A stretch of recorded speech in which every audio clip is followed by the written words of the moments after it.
भास्कर भाई।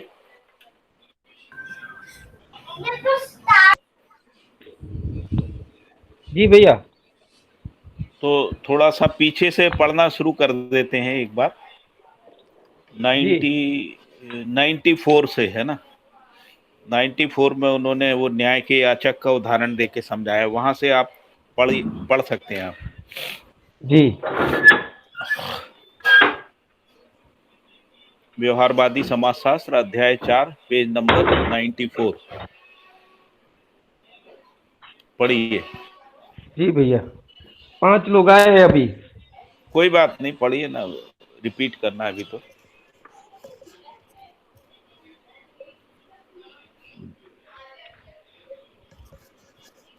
न्याय का याचक होने का परीक्षण इस प्रकार किया गया है कि समान आयु के 4 बच्चे हों, एक एक फल दें, उसमें ज्यादा देर तक उनमें संतुष्टि का होना देखा जाता है।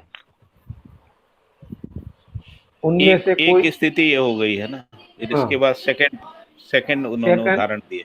उनमें से कोई एक जल्दी खा ले अथवा घुमा दे, तब दूसरे के हाथ वाले की ओर देखने और दौड़ते पाने की इच्छा को व्यक्त करने की बात किसी किसी में होता है, किसी में नहीं होता है।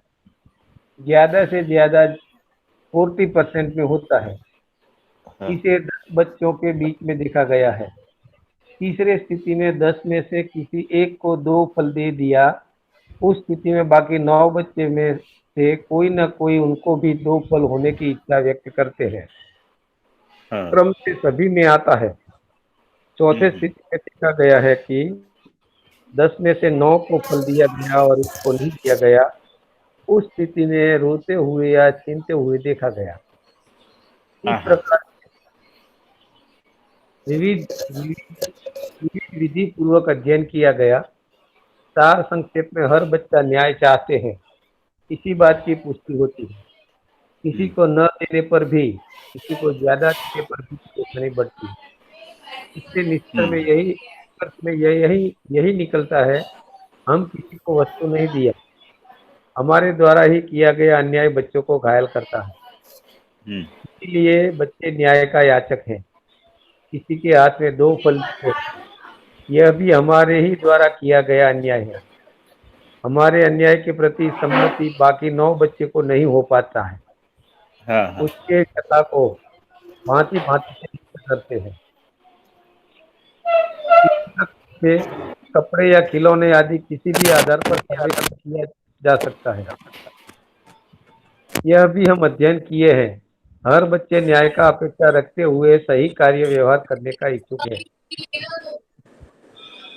इसे इस प्रकार से देखा गया है कि अभिभावक यानी माता पिता, संरक्षक, पोषक और बच्चे को प्यार करते हैं, जितने भी वयस्क व्यक्ति होते हैं, उन सबका मार्गदर्शन को और भाषा को सीखा करते हैं।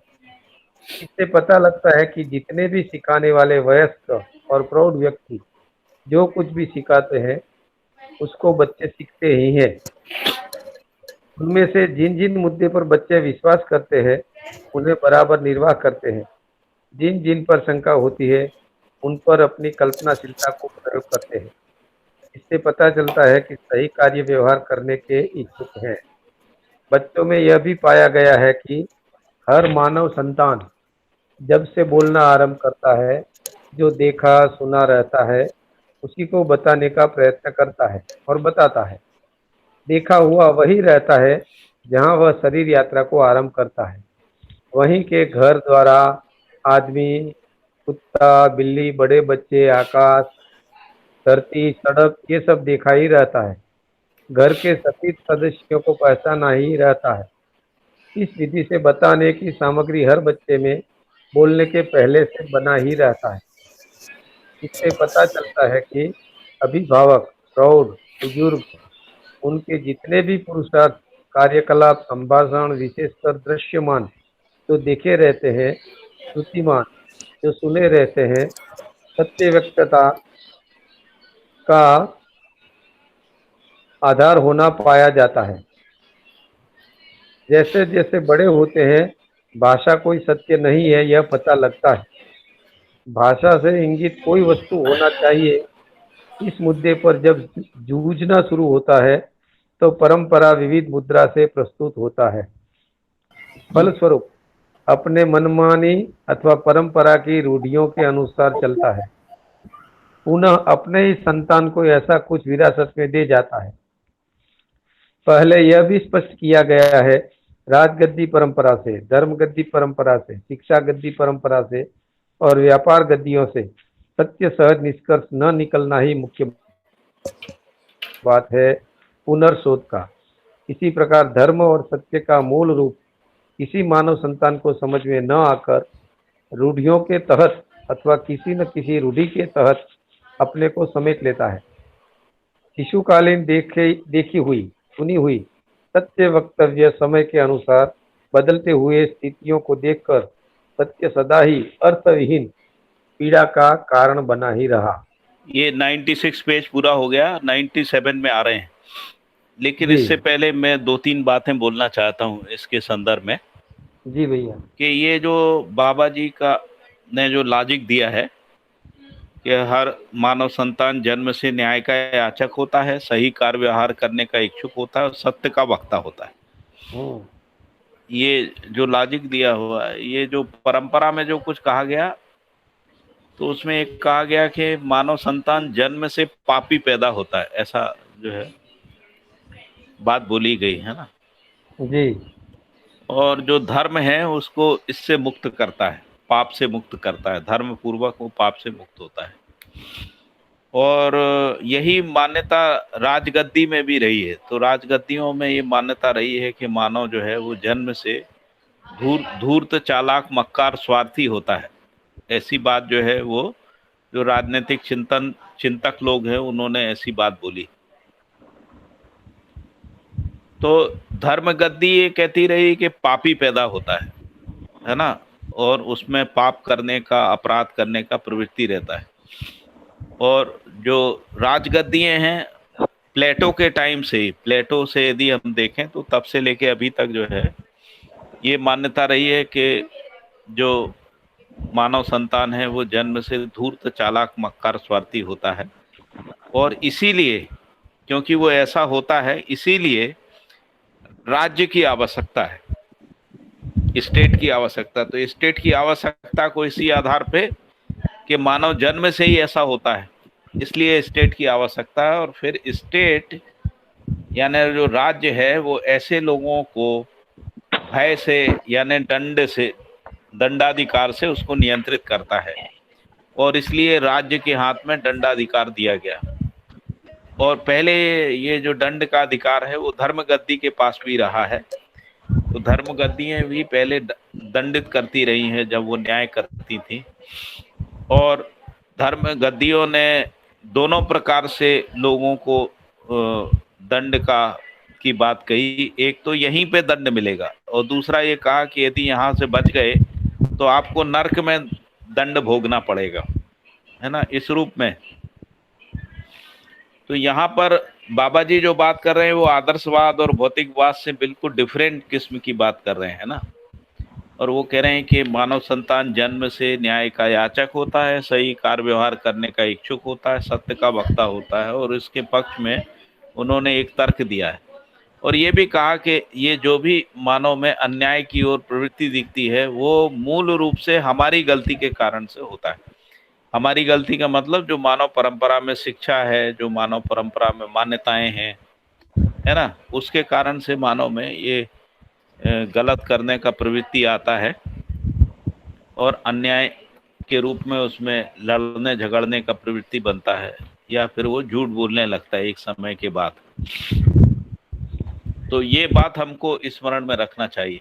मुझे लगता है कि जब हम व्यवहारवादी समाजशास्त्र को समझने की कोशिश कर रहे हैं, क्योंकि इसी पे बाबा जी ने जो 10 सोपानी व्यवस्था है उसकी बुनियाद रखी है। और इसके बाद उन्होंने कहा कि राज्य की आवश्यकता नहीं है, मानव समाज जो है वो परिवार मूलक स्वराज विधि से ही व्यवस्था में जी सकता है।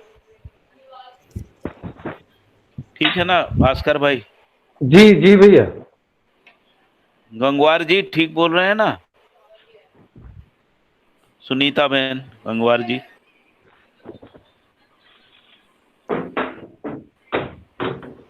बहुत बढ़िया भैया जी, बहुत बढ़िया। बहुत बढ़िया। जी भैया, यदि परंपरा में ऐसा कहा गया है तो उसके आधार पे तो ठीक है।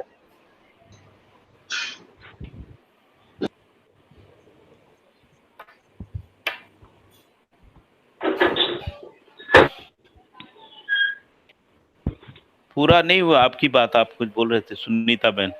नहीं, मैं ये कह रही थी भैया कि ठीक है, परंपरा में भी ऐसा माना गया, ऐसा कहा गया है, तो हाँ। उस आधार पे तो ठीक ही है कि मनुष्य ये जो पूरा 2 पैराग्राफ लिखा है 95, 96 में, तो बच्चे को जब कभी भी जितना वस्तु एक से अलग दिया जाए, मतलब भेदभाव यदि होता है, किसी को दिया किसी को नहीं दिया, तो उसको अन्याय बच्चों को परेशान करता है, फिर उसके बारे में बात करते हैं, इससे बच्चा न्याय का याचक है। इसी तरह से जो भी अभिभावक मार्गदर्शन करते हैं, भाषा को सीखते हैं, वैसा बच्चा वैसा करता ही है, जो जैसा विश्वास करते हैं और वैसा निर्वाह भी करते हैं, तो इसका मतलब सही कार्य व्यवहार का इच्छुक भी है। हाँ। तो उसको काफी स्पष्ट ढंग से एग्जाम्पल देके भी लिखा है। और जहाँ से यात्रा आरंभ करता है, जो भी घर में जैसा बताया जाता है वस्तुओं के बारे में, उसको वैसे ही पहचानता है और वैसे ही बोलने की सामग्री के रूप में वैसे ही उपयोग भी करता है। जी जी। तो इसलिए उस सत्यवक्ता रहता ही है। यदि आप उसको बताते हो कि ये कुत्ता है और कुत्ता भौं भौं करता है, तो बच्चा वैसा ही बताता है। हाँ हाँ हाँ। वो तीनों दृष्टि के अनुसार देखें तो वो बहुत ठीक से एक्सप्लेन भी किया है, एग्जाम्पल भी रखा गया।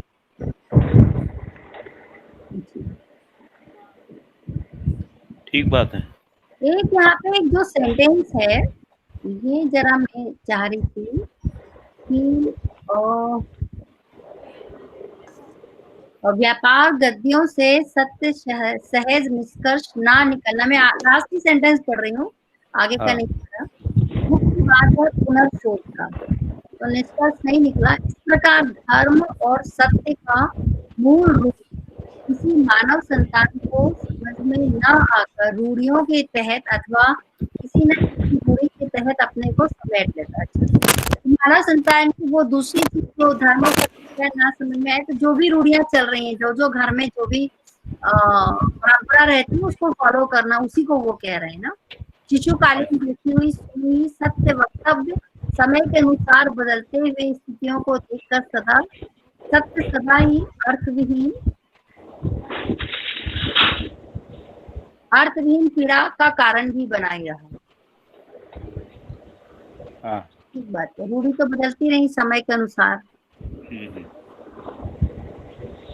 तो रूढ़ियों को ही बेसिकली देखा जाए तो शरीर के आधार पे जितना भी सुविधा संग्रह या शरीर के आधार पे भी जो भी बना, उसी को पीछे भी लिखा है ना, उसी को फिर उसी को धर्म और सत्य मान लिया जो रूढ़ी थी, और जिसका आधार सुविधा संग्रह या 5 संवेदनाएं रही।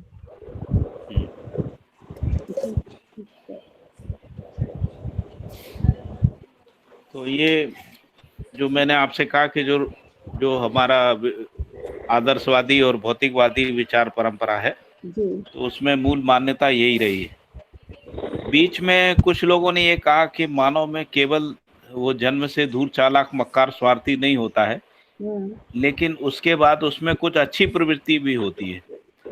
तो वेस्टर्न फिलोसोफर्स में यदि देखते हैं तो रूसो नाम का एक व्यक्ति हुआ है, तो उसने कहा कि नहीं, बच्चों कुछ अच्छी प्रवृत्तियां भी होती हैं।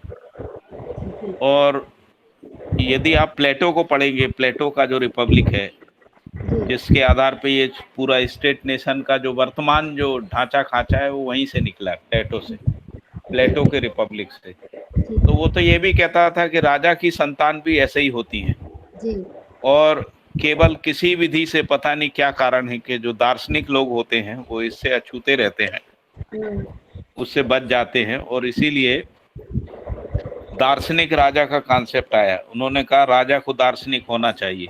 तो अब राजा का संतान तो खराब होगा यदि वो इन समाज में जाएगा, तो उन्होंने कहा कि राजा के संतान को बाहर निकलने नहीं देना है पहले से, है ना। तो उनका शिक्षा दीक्षा दार्शनिकों के बीच में ही होगा, यानी शिक्षकों के बीच में होगा, है ना, और वो बाहर नहीं निकल, क्योंकि बाहर के समाज के संपर्क में आने से उनमें जो है गलत प्रवृत्तियां आ जाएंगी। तो एक ऐसी, और उसके कारण से फिर ये जो पीढ़ी दर पीढ़ी राजतंत्र का व्यवस्था बन गई उसके आधार पर, और राजा को ये मान लिया कि राजा के जो बच्चे हैं क्योंकि दार्शनिकों के संरक्षण में रहेंगे तो वो ठीक रहेंगे, तो इस मान्यता के आधार पर राजतंत्र का विकास हुआ।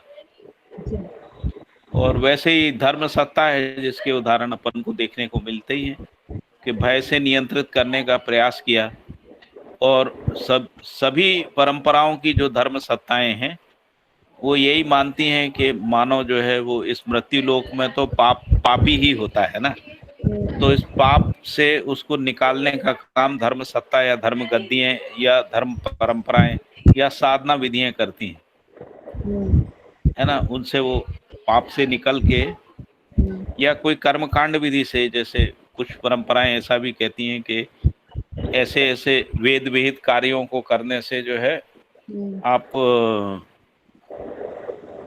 पाप से बच जाते हैं, पुण्य के कार्य जिसको बोला गया, पुण्य कार्य कर सकते हैं ना, उससे आप पाप करने से बच सकते हैं, और फिर ये पुण्य ही आपको जो है स्वर्ग में ले जाता है।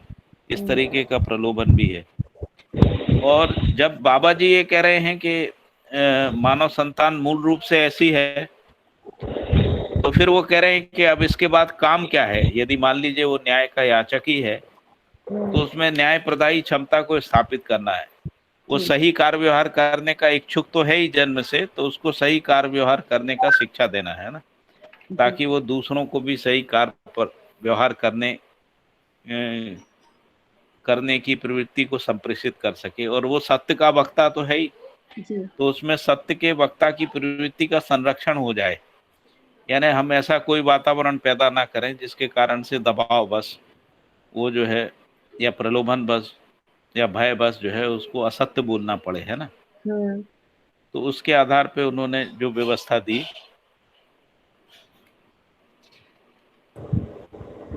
तो ये जो बात है ऐसे जुड़ती है, जाके पूरे सिस्टम से ऐसे जुड़ती है जी। इसको हम लोगों को समझना चाहिए जी। फिर आगे पढ़े 97। जी भैया। हाँ, पेज नंबर 97। हाँ, ऊपर कहे अनुसार सत्य संबंधी पीड़ा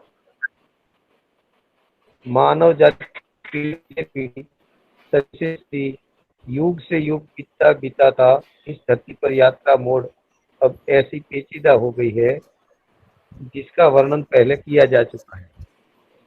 इस धरती पर आदमी को रहना है युगों सदियों तक, तब सत्य सहज वैभव को समझना और समझाना ही होगा, अन्यथा इस धरती पर रहना ही नहीं होगा। पीड़ा और अपेक्षा के बीच नित्य नवीन मनमानी और किल्लोल करते ही आ रहे हैं। किल्लोल का तात्पर्य मानव परंपरा का चारों आयाम जैसा शिक्षा, संस्कार, संविधान और व्यवस्था, वही अपेक्षा वही पीड़ा के साथ दिखाई पड़ती है। अपेक्षा के अनुरूप शाश्वत वस्तु न मिलने की स्थिति में मानव अपनी कल्पनाशीलता के चलते प्रभावशील होते तक कुछ भी कर रहा है, कर लिया, कुछ भी कह लिया, कह रहा है, कुछ भी सोच लिया, सोच रहा है, इस विधि से चल गए। इसमें यह भी एक परिशीलन किए हैं, मानव परंपरा को मानव नकारना भी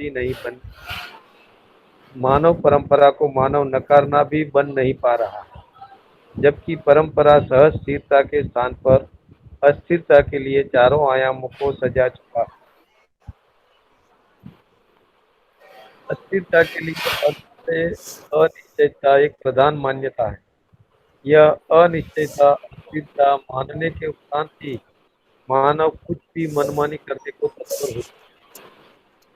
जब एक परमाणु, अणुरचित रचना, ग्रह गोल, सौर व्यूह, अनंत ब्रह्मांड अथवा अनंत प्रकृति सतत क्रियाशील है, मानव कैसे चुप रहेगा। इसी कारणवश मानव को कितना भी चुप रहने के लिए कहने के उपरांत भी कुछ भी करने को तैयार हो ही जाता है। ऐसी मानव सहज प्रवाह में कल्पना सहज विधि से ही चारों आयामों को अपनाते ही आया, जैसे 9 संख्या, चारों दिशा, नैसर्गिकता, धरती, हवा, पानी, ऊष्मा, इसको पहचानते ही आया है। इसी प्रकार पांचों ज्ञानेंद्रिय इंद्रिय सन्निष्कर्ष को भी पहचानते ही आया, अर्थात इंद्रिय सन्निकर्ष के आधार पर मानव सुविधा संग्रह के चक्कर में फंस गया। यही मूलतः धरती क्षतिग्रस्त होने का कारण रहा है। इससे यह स्पष्ट हो गया है कि पीढ़ी से पीढ़ी को परंपरागत चारों प्रयासों से, जैसा शिक्षा, संस्कार, संविधान व्यवस्था के नाम ये ले जाओ, जो कुछ भी दिए जा रहे हैं, इससे अभी तक इस देश धरती में परम सत्य बोध, परम समाधान बोध, परम न्याय बोध करने, कराने और करने के लिए मत देने का आधार ही नहीं बन पाया है। अर्थात ऊपर वर्णित चारों आयामों में वांछित, सर्ववांछित, सर्वदा वांछित उक्त तीनों तथ्यों को स्पष्ट करने में असमर्थ है। समुदाय परंपरा के रूप में ही हम सब पलते आए हैं और पहुंच गए हैं संग्रह सुविधावादी उपभोक्ता मानसिकता स्थली में। अभी तक पहुंचा हुआ लोगों का सामान्य गणना 15% से 15% उससे कम ही मानी जाती है। चाहने वाली प्रतिशत 85% शेष है। यह धरती में निवास करने वाले संपूर्ण मानव के संदर्भ में कहा जा रहा है। ऐसे 10 से 15% संख्या में जो लोग आते हैं, संग्रह सुविधा के चोटी की ओर दौड़ रहे हैं। उल्लेखनीय बिंदु यही है कि इसका तृप्ति बिंदु अस्तित्व में नहीं है। इस विधि से संग्रह सुविधावादी सम्मोहन और उन्माद अंतविहीन वितृष्णा की ओर ले जाता है। एक उल्लेखनीय तथ्य यह भी है कि इस धरती में 15% से वे लोग जो संग्रह सुविधा में लिप्त है, उन्हीं के लिए यह धरती कम पड़ गई है। उनके लिए इस धरती की वन संपदा, खनिज संपदा और श्रम संपदा कम पड़ गई है। बाकी 85% के लिए ये सब संपदाएं और उसका विधिवत शोषण कार्य का स्रोत कहाँ है। इस प्रकार मानव सुविधा, संग्रह, शोषण, उपभोक्ता यानी उन्मुक्त भोग संस्कृति प्रवृत्ति उन्माद विधि से निग्रह बिंदु के कगार में है। इसलिए स्वायत्त सर्वतोमुखी समाधान, समृद्धि, अभय, सह-अस्तित्व क्रम को अपनाना ही एकमात्र उपाय है। ऐसा उपाय इसलिए प्रस्तावित है, इस धरती पर मानव परंपरा विश्वस्त एवं आश्वस्त विधि से सदी से सदी, युगों से युगों तक जागृतिपूर्ण योजना, कार्यक्रम, संपन्न प्रणाली, पद्धति, नीति पूर्वक ज्ञानावस्था के सहज वैभव को प्रमाणित करने सहज आशय से है। हमारा संपूर्ण निष्ठा सहज रूप में ही मानव सर्वदा सुख चाहने वाला है, वह भी सर्व सुख चाहने वाला है। यही कारण रहा इस प्रस्ताव को, अर्थात व्यवहारवादी समाज जिसका स्वरूप सार्वभौम एवं अखंड व्यवस्था है, का ही यह प्रतिपादन और प्रस्ताव है। भैया इसमें ये क्या समुदाय परंपरा के रूप में से ही हम सब पलते आए हैं और पहुंच गए हैं संग्रह सुविधावादी उपभोक्ता मानसिकता। तो ये प्रतिशत बताते हैं अभी तक पहुंचा हुआ लोगों का सामान्य गणना, इसको जरा खोल दीजिए ना। उन्माद अंतहीन वितृष्णा की ओर ले जाता है।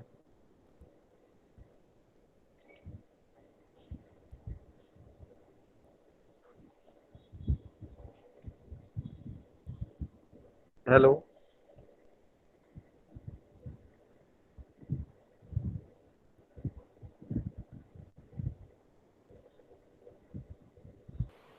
हाँ आगे हेलो। बढ़ता हूँ। हेलो, मैं ये कह रहा था कि बाबा जी ने ये कहा कि जो सुविधा संग्रह जिनको मिल पाया है वो अभी 15% आबादी ही है। जो 85% आबादी है उसको तो सुविधा संग्रह नहीं मिला है, वो तो दाल रोटी के चक्कर में ही है।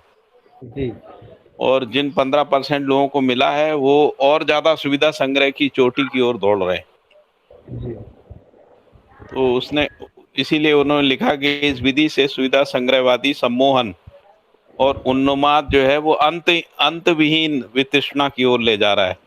तो उसका क्योंकि संग्रह सुविधा का कोई तृप्ति बिंदु नहीं है, तो कहीं पर भी ये ठहरता नहीं है। कोई ये कहे कि हम 1 लाख करोड़, 10 लाख करोड़, 25 लाख करोड़ पे ठहर जाएंगे, ऐसा कुछ है नहीं। तो वो अंतहीन, इसीलिए उसको अंतहीन उन्होंने कहा है ना। और इसके चक्कर में जो 15% लोगों को सुविधा संग्रह मिला है, उसी में धरती बर्बाद हो गई, या जो धरती का संपदा है वो कम पड़ने लगा। तो यदि 85% लोगों को यदि ये सब मुहैया कराया जाएगा तो क्या हाल होगा, कहाँ से करेंगे ये सब। तो वो कह रहे हैं कि उसका विधिवत शोषण कार्य का स्रोत है कहाँ, फिर कहाँ से लाएंगे। तो इसीलिए कह रहे हैं कि इस प्रकार मानव जो है सुविधा संग्रह शोषण उपभोक्ता विधि से निग्रह बिंदु के कगार में है, और इसीलिए स्वायत्त सर्वतोमुखी समाधान समृद्धि अभय सहस्तित्व क्रम को अपनाना ही एकमात्र उपाय दिखता है। तो उन्होंने उसका विकल्प ये सुझाया है कि सर्वतोमुखी समाधान समृद्धि अभय सहस्तित्व क्रम को अपनाना ही एकमात्र उपाय दिखता है। ऐसा उपाय इसलिए प्रस्तावित है कि इस धरती पे मानव परंपरा विश्वस्त एवं आश्वस्त विधि से सदी युगों से युगों तक जागृति पूर्ण योजना कार्यक्रम संपन्न प्रणाली पद्धति नीति पूर्वक ज्ञानावस्था सहज वैभव को प्रमाणित करने के सहज आशय से है। फिर कह रहे हैं कि हमारा संपूर्ण निष्ठा सहज रूप में मानव सर्वदा शुभ चाहने वाला है, यही भी सर्व शुभ चाहने वाला है। यही कारण रहा कि इस प्रस्ताव को अर्थात व्यवहारवादी समाज जिसका स्वरूप सार्वभौम एवं अखंड व्यवस्था है का ही यह प्रतिपादन एवं प्रस्ताव है, ऐसा कहा उन्होंने। तो ये तो स्पष्ट हो रहा है, मुझे लग रहा है। ये निग्रह शब्द निग्रह बिंदु के कगार पे है। निग्रह बिंदु मतलब जो संतुलन का बिंदु है, जहाँ पे समाधान, जहाँ समस्या समाप्त होती है वो समाधान शुरू होता है, वो निग्रह बिंदु। और ये जो शब्द लिखा है यह हमारा संपूर्ण निष्ठा सहज रूप में ही मानव सर्वदा शुभ चाहने वाला है। हाँ, वह भी सर्व शुभ चाहने वाला है, दोनों सेंटेंस ये वह भी वो उसी के लिए मानव के लिए भी कह रहे हैं कि वो जो है सर्वथा यानी हर काल से शुभ चाहता रहा है, और फिर वो उसको और फोकस कर रहे हैं। वह भी ऐसा मतलब शुभ केवल अपना नहीं, सर्व शुभ चाहने वाला है, ऐसा। अच्छा, सर्वदा भी शुभ चाहता है और सर्व शुभ भी चाहता है। हाँ, सर्वदा यानी सदा सदा से शुभ चाहता रहा है, और सर्व का शुभ चाहता है, ऐसा भी नहीं कि मेरा हो जाए, ऐसा चाहता है। दोनों बातों को अलग अलग। जी भैया, परम सत्य के रूप में सह अस्तित्व दर्शन सहज ही अध्ययन गम्य हुआ है। जीवन ज्ञान, दृष्टा पद प्रतिष्ठा और उसकी आपूर्ति और उसकी निरंतरता क्रम में अध्ययन गम्य हो चुका है। इसीलिए शिक्षा पूर्वक व्यवहार और कर्माभ्यास सहित प्रमाणित होना पाया गया है। इस शास्त्र में पहले ही जीवन ज्ञान और अस्तित्व दर्शन संबंधी स्वरूप को सर्वविदित होने के अर्थ से प्रस्तुत किया है। यह भी विदित हुआ है कि जीवन ज्ञान ही परम ज्ञान, अस्तित्व दर्शन ही परम दर्शन और मानवतापूर्ण आचरण ही परम आचरण है।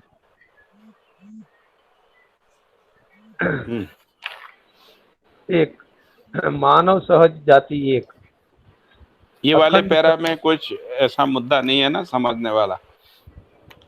नहीं भैया, यहाँ परम शब्द का मतलब परम दो प्रकार से होता है। परम यानी अंतिम और परम यानी श्रेष्ठ, है ना। तो यहाँ लिखा है कि जीवन ज्ञान ही परम ज्ञान, अस्तित्व दर्शन ही परम दर्शन और मानवतापूर्ण आचरण ही परम आचरण है, यानी श्रेष्ठ ज्ञान, श्रेष्ठ दर्शन और श्रेष्ठ आचरण। यह समझना, या परम यानी अंतिम ज्ञान, अंतिम दर्शन और अंतिम आचरण, सर्वश्रेष्ठ बोल सकते हैं। जी भैया। परम का मतलब है कि उससे आगे नहीं है, बस लास्ट। जी जी, जिसको आप अंतिम कह रहे हैं। वही मैं सोच रही थी कि अंतिम और वो कहे नहीं, क्योंकि परमाणु में तो सबसे छोटा ही अंतिम है ना, उसमें भी परमाणु है, इसको ठीक से ही रखना पड़ेगा। जैसे जैसे परंपरा में कहा है ना, अहिंसा परमो धर्म। तो जैन दर्शन में परम यानी अंतिम, अंतिम कहा है, और कुछ लोग यानी परम यानी श्रेष्ठ कहा है, ऐसा कहते हैं, इसलिए मैंने। सर्वश्रेष्ठ। हाँ, सर्वश्रेष्ठ। जी। एक, ठीक। मानव सहज जाति एक, अखंड समाज ज्ञान विवेक विज्ञान प्रयोजन भाषा कार्य व्यवहार में से के लिए जाति पक्ष अब पर इसके बाद बाबा जी ने जो है ना समानता के बिंदुओं को स्पष्ट किया है। जी। मानव जाति में समानता कैसे हो सकती है, हाँ। उसके लिए बाबा जी ने मानव जाति एक, सर्व मानव में मानवत्व समान, सर्व मानव में शुभाकांक्षा समान, जी। इसके बाद सर्व मानव में मानव धर्म समान, जी। और इसके बाद कहा कि मानव में से के लिए धरती एक अखंड, मानव भाषा कारण गुण गणित के रूप में समान। फिर छठवां बिंदु है मानवीय सभ्यता संस्कृति विधि व्यवस्था सर्व मानव में समान। फिर है सर्व मानव में लक्ष्य समान। तो ये समानता के बिंदु जो है उन्होंने पहचाने हैं, क्योंकि मानव परंपरा में ये मान्यता रही है कि समानता नहीं हो सकती है, क्योंकि असमानता जो है वो नैसर्गिक है, ऐसा वो लोगों में विचारकों में ये मान्यता रही है कि असमानता तो नैसर्गिक है, नेचुरल है, जिसको कहते हैं नेचुरल। तो वो कहते हैं जैसे गोरा काला होता है, अलग अलग नस्ल के लोग होते हैं, स्त्री पुरुष होती है ना, और मानव में क्रियाकलाप भी अलग अलग होते हैं। इसी असमानता के कारण जातियां भी अनेक होती हैं, भाषा भी अनेक होती है, धर्म भी अनेक होती है। तो वहाँ पर असमानता को देखा गया है। तो बाबा जी उसमें असमानता में है ना समानता को प्रतिपादित कर रहे हैं, और वो कह रहे हैं कि सब कुछ समान है, पूरी मानव जाति में असमान नहीं है ना। तो ये इस दृष्टिकोण से ये आगे के जो बिंदु हैं ये बहुत महत्वपूर्ण हैं, ताकि हम समानता के स्वरूप को पहचान पाए, है ना। तो पहले उन्होंने समान को पहचाना है, इसके बाद समानता की बात करी है, और समानता की बात में के बाद में फिर उन्होंने सामरस्यता की बात करी। तो फिर सामरस्यता कैसे आएगी मानव जाति में, फिर उसका बात किया, क्योंकि यदि समानता नहीं होगी तो सामरस्यता नहीं आएगी, है ना। तो इसलिए समानता के बाद फिर बाबा जी ने सामरस्यता की बात की। ठीक है, तो मानव जाति एक है, यहाँ से शुरू होते हैं, है ना। एक, पढ़ी। मानव सहज जाति एक, अखंड समाज ज्ञान विवेक विज्ञान प्रयोजन भाषा कार्य व्यवहार में से के लिए जाति पक्ष पर विचार करना एक आवश्यक मुद्दा है। जाति कल्पना लोकव्यापीकरण होकर विविधता पूर्वक पनपते आई। अनेक जाति कल्पना के आधार पर अनेक समुदाय ही होना पाया गया। ऐसी समुदाय और समुदाय कल्पनाओं में से अखंडता का सूत्र निष्पन्न नहीं हुआ, जबकि मानव परंपरा का अस्तित्व अखंडता और उसकी व्यावहारिक मानसिकता के साथ ही वर्तमान में विश्वास, स्वयं में विश्वास सहज विधि से भविष्य में से के लिए मानवतापूर्ण योजनाओं से संपन्न होकर आश्वस्त होने की व्यवस्था है, क्योंकि प्रत्येक मानव देश और कालवादी परिज्ञान से सूत्रित रहता ही है। तो पहली इसमें बात यही बोली जो अपन कह रहे थे, हाँ, कि जो मानव परंपरा विविधता को अपनाते आया, और यह विविधता अनेक समुदाय के रूप में होना पाया गया, और इसमें कोई अखंडता का सूत्र जो है निष्पन्न नहीं हो पाया। फिर वो कह रहे हैं जबकि मानव परंपरा का अस्तित्व है अखंडता और उसकी व्यवहारिक मानसिकता के साथ ही वर्तमान में विश्वास, स्वयं में विश्वास सहज विधि से भविष्य में से के लिए मानवीयतापूर्ण योजनाओं से संपन्न होकर आश्वस्त होने की व्यवस्था है, क्योंकि प्रत्येक मानव देश और कालवादी परिज्ञान से सूत्रित रहता ही है। ठीक है, आगे पढ़ी। जी। यहाँ वहाँ के आधार पर देश व अब तब के आधार पर कालवाद मानव में घर किया हुआ देखा जाता है। देश काल संबंधी सीमाओं की आवश्यकता मानव में से के लिए वर्तमान में विश्वास करने के लिए मत देने के आधार पर ही इनकी विवेचना व्याख्या सूत्रित है। वर्तमान देश जहाँ जो रहता रहा उसे पहचानने के आधार पर वर्तमान काल जब जो अपने कार्य व्यवहार स्थिति गति का प्रमाण प्रस्तुत किया, इसे चिन्हित विधि से पहचानने के क्रम में काल की महत्ता उपयोगिता को पहचाना जाता है। इसकी भरपाई में शिलालेख, ताम्रलेख, कालपत्र, स्मारक और वाङ्मयों को पहचाना गया है। यह भी समझा गया है हर घटना जो मानव से अथवा प्रकृति सहज विधि से घटित हुआ करता है, इन्हीं सबको किसी देश काल में ही इंगित करना संभव है। इसलिए देश काल का ज्ञान परिज्ञान आवश्यक है। तो यहाँ पे जो कालवाद है उसका मतलब क्या है? अब तक कालवाद यानी कौन से समय में हुआ? सुनीता बहन, आपको पता है? या गंगवार जी, अजीत जी, जी भैया, हाँ बताइए। यहाँ वो लिख रहे हैं कि यहाँ वहाँ के आधार पे देश और अब तब के आधार पे कालवाद मानव में घर किया हुआ है, और फिर कह रहे हैं कि काल के पक्ष में शिलालेख, ताम्रलेख, कालपत्र, स्मारक और वाङ्मय आदि को पहचाना गया, और यह भी समझा गया कि हर घटना जो मानव से अथवा प्रकृति सहज विधि से घटित हुआ करता है, इन्हीं सब को किसी देश काल में ही इंगित करना संभव है। इसलिए देश काल का ज्ञान परिज्ञान आवश्यक है।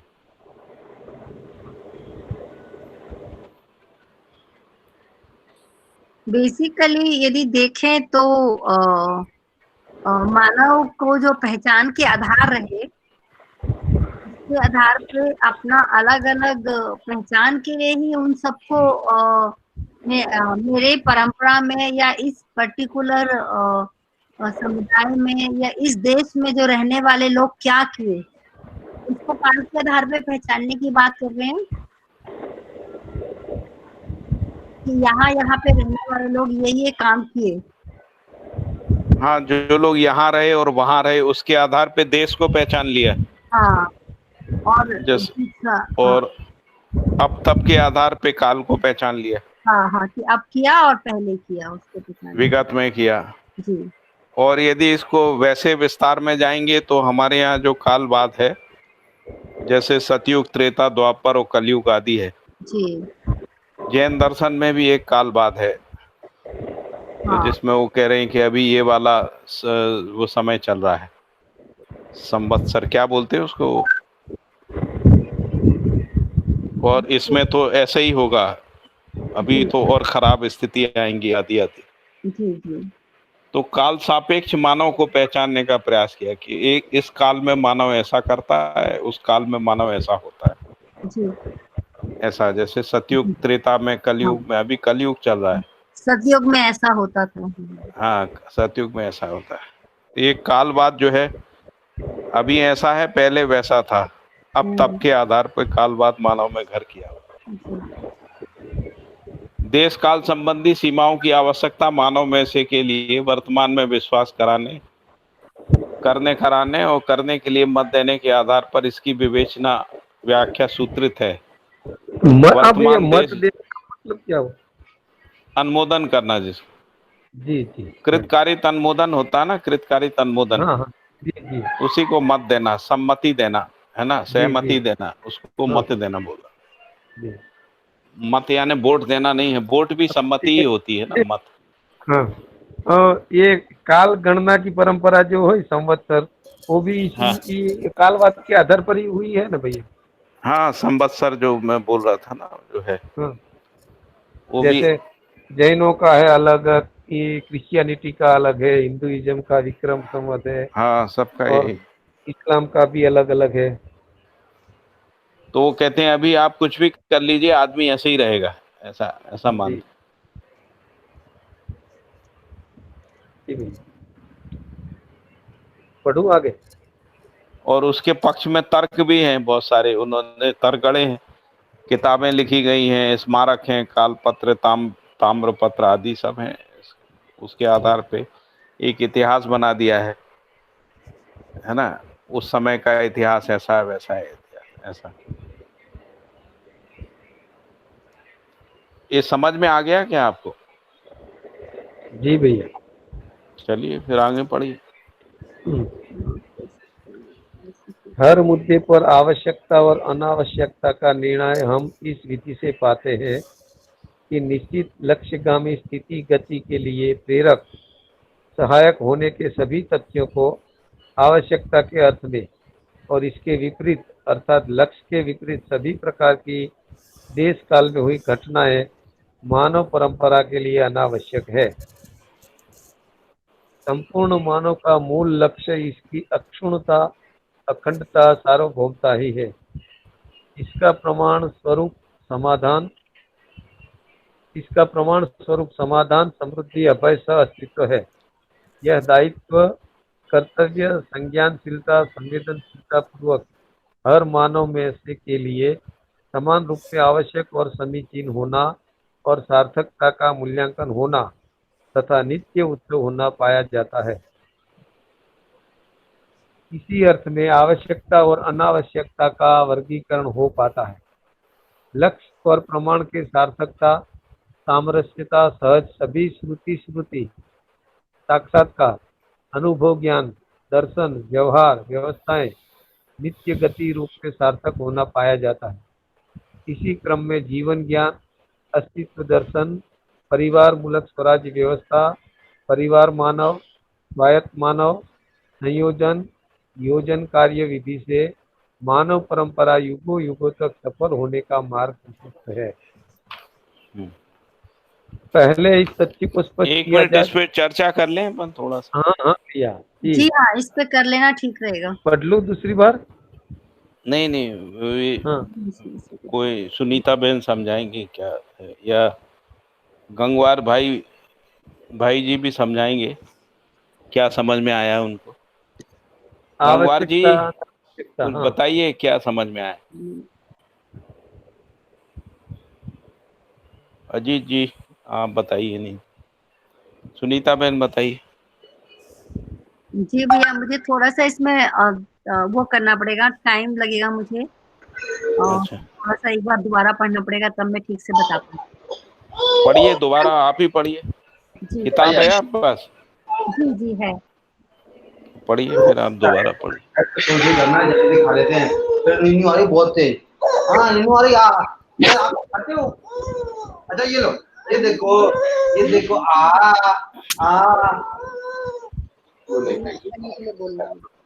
आप अपना माइक बंद कर दीजिए गंगवार जी। हाँ अब बताइए सुनीता बहन, पढ़िए आप। हर मुद्दे पर आवश्यकता और अनावश्यकता का निर्णय हम इस विधि से पाते हैं कि निश्चित लक्ष्यगामी स्थिति गति के लिए प्रेरक सहायक होने के सभी तथ्यों को आवश्यकता के अर्थ में इसके विपरीत अर्थात लक्ष्य के विपरीत सभी प्रकार की देश काल में हुई घटनाएं मानव परंपरा के लिए अनावश्यक। उनका यदि लक्ष्य निश्चित है तो उसी के लिए गति है ना, और जो स्थिति है उसके आधार पे गति, और उसी के लिए जो प्रेरक तत्व है या सहायक तत्व है उनको आवश्यकता मानते हैं, और जो लक्ष्य के विपरीत दिशा में जो भी घटनाएं हैं उनको अनावश्यक मानते हैं। तो संपूर्ण मानव का मूल लक्ष्य इसकी अक्षुण्णता, अखंडता और सार्वभौमिकता है। तो लक्ष्य को फिर रखा, जो लक्ष्य है वो अक्षुण्णता है, अखंडता है और सार्वभौमिकता है। इसका प्रमाण स्वरूप समाधान, समृद्धि, अभय और सह अस्तित्व है। यह दायित्व, कर्तव्य, संज्ञानशीलता, संवेदनशीलता पूर्वक हर मानव में से के लिए समान रूप में आवश्यक और समीचीन होना और सार्थकता का मूल्यांकन होना तथा नित्य उत्सव होना पाया जाता है। तो संज्ञानशीलता और संवेदनशीलता दो उसमें देखिए, और दायित्व कर्तव्य के आधार पर ना सभी मानव में समान है, समान रूप से आवश्यक है। संवेदनशीलता भी है और संज्ञानशीलता की जो संभावना है भी है, और सार्थकता का मूल्यांकन हो सकता है और वो उसका नित्य उत्सव मनाया जा सकता है। इसी अर्थ में आवश्यकता और अनावश्यकता का वर्गीकरण हो पाता है। तब तो हम आवश्यकता और अनावश्यकता का कैसे निर्णय करें, उसका वर्गीकरण, क्लासिफिकेशन कैसे करें, उसको बता सकते हैं।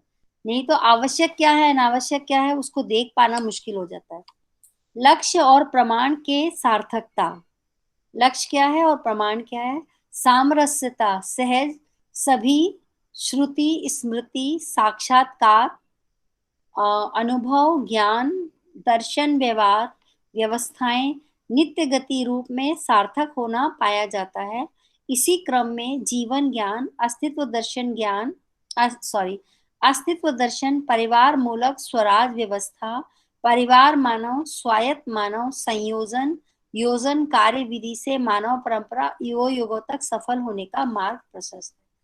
यदि इस दृष्टि से देखते हैं कि लक्ष्य और प्रमाण की सार्थकता और उसके आधार पे लक्ष्य और प्रमाण में जो सामरस्यता है, उसके सहज जो सभी श्रुति स्मृति है, यहाँ पे श्रुति स्मृति किसको कह रहे हैं ये थोड़ा सा देखना होगा। बाकी साक्षात्कार जो वास्तविकताएं हैं उनको साक्षात्कार मतलब देख पाना, प्रमाण उसका हो पाना, फिर अनुभव ज्ञान, दर्शन, व्यवहार, व्यवस्थाएं और नित्य गति रूप में सार्थक होना पाया जाता है। तो श्रुति स्मृति को आप बता दीजिए बाकी तो। और इसी क्रम में जीवन ज्ञान, अस्तित्व दर्शन, जो परिवार मूलक स्वराज व्यवस्था है, इसको व्यवस्था के रूप में परिवार, जहाँ पे जीवन ज्ञान और अस्तित्व दर्शन ज्ञान को पूर्णता को देखने से जो समाधान है, विचारों में समाधान के आधार पर, और उसी के आधार पे जो परिवार मानव है, स्वायत्त मानव है, संयोजन और योजन कार्य है। तो जो संपूर्णता के अर्थ में योजन है और योजना कार्य है, उस विधि से मानव परंपरा हमेशा युगों युगों तक सफल हो सकती है। जी भैया, ये मुझे जो समझ में आया मैंने उस आधार पे रखा। तो इसमें आवश्यक और अनावश्यक तत्वों का निर्णय कैसे करें, उसका आधार क्या है, उसको मुख्य रखा है, और लक्ष्य और प्रमाण के सामरस्यता के अर्थ में। जी, श्रुति स्मृति को आप रख दें। आप तक मेरी आवाज आ रही है? सुनील जी को आवाज आ रही है? भास्कर भाई मेरी आवाज नहीं अभी आ रही है? जी जी अभी आई है जी। तो श्रुति स्मृति का मतलब है, श्रुति का मतलब सह अस्तित्व है जी। और स्मृति का मतलब है सह अस्तित्व का प्रकटन। अच्छा। तो पूरा अस्तित्व जो है वो सह अस्तित्व के प्रकटन के रूप में है। इसीलिए श्रुति स्मृति की व्याख्या करते हुए बाबा जी ने लिखा है चित्त की क्रिया में कि संपूर्ण अस्तित्व जो है श्रुति सहज प्रकटन है। तो श्रुति सहज मतलब सुनने से नहीं है? नहीं, श्रुति का मतलब है कि जो सह अस्तित्व में जो लय गति तरंग है ना, अच्छा। लय गति तरंग है जी। जो सह अस्तित्व में ही डिफाइन होती है, लय गति तरंग। मतलब एक तरह का संगीत हारमोनी व्यवस्था। हाँ हाँ। जी। तो उसकी जो अभिव्यक्ति है वो स्मृति है? उसको श्रुति कहा है। हाँ, आप जिसको कह रहे हैं वो श्रवण है, श्रवण। जी। श्रवण यानी सुनना। जी। तो श्रुति यानी सुनना नहीं है। जी। यानी जो भी अस्तित्व है वो सह अस्तित्व रूप में श्रुति है। जी। और श्रुति उसका का जो प्रकटन है वो स्मृति है। हाँ, उसकी जो अभिव्यक्ति है वो स्मृति है। जी।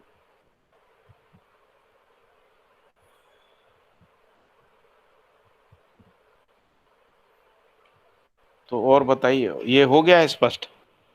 जी। और किसी और को नहीं कोई प्रकट वो दिक्कत हो तो बात कर सकते हैं।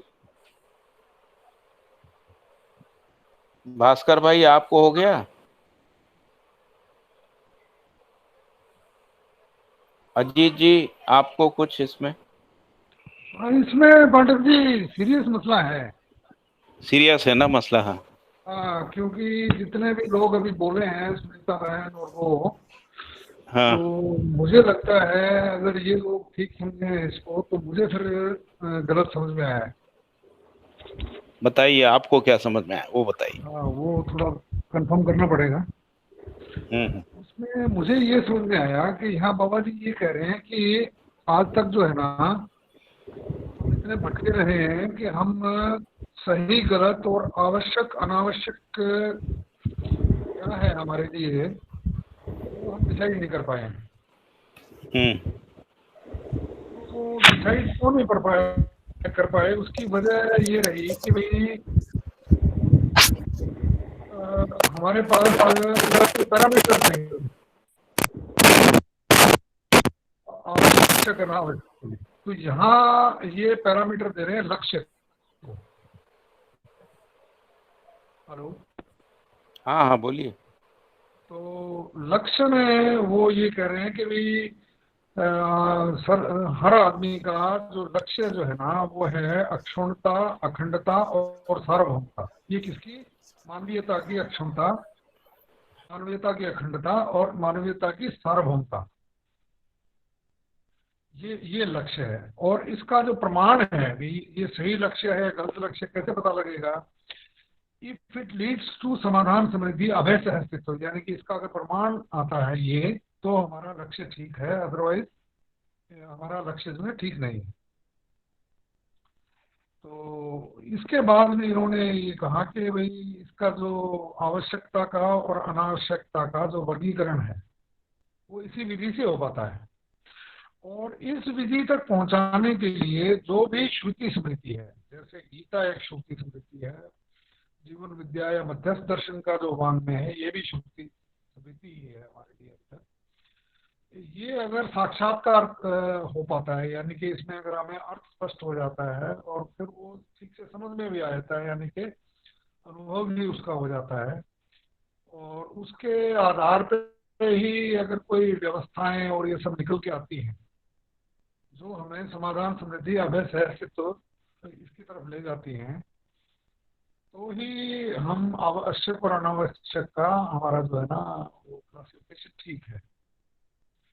फिर उन्होंने बोला इस क्रम में ये करने के लिए हमें क्या करना पड़ेगा कि जीवन ज्ञान, अस्तित्व दर्शन ज्ञान और परिवार मूलक स्वराज्य व्यवस्था, इसके अंदर जो बेसिक चीज है वो परिवार मानव है। परिवार मानव जो है स्वायत्त मानव ही परिवार मानव हो सकता है। ये सब ऐसा मुझे थोड़ा समझ में आया।